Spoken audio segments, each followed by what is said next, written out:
Və dinimizin bizə buyurduğu əmrlərdən biri də evlənməkdir, ailə qurmaqdır. Evlənmək İslam dinində tək adət deyil. Evlənmək İslam dinində bir ibadətdir. Və insan evlənməklə, bu əməllə Allahın rizasını qazanır. Allaha yaxınlaşır.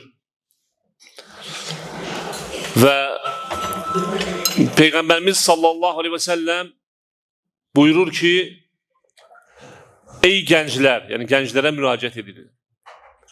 Sizlərdən kim evlənməyə imkanı varsa, yəni həm maddi cəhətdən, həm fiziki cəhətdən o zaman evlənsin.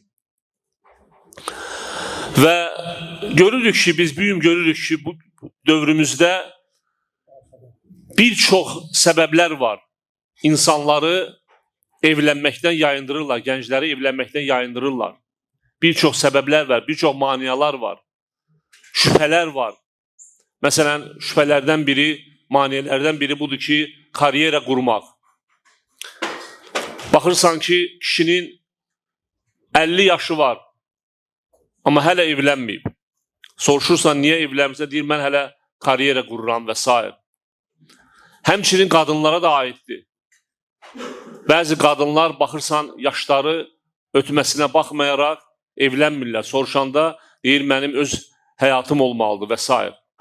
Bu kimi şeylər sözsüz ki, gəncləri, cavanları evlənməkdən yayındırır və bu da fəsada gətirir çıxardır.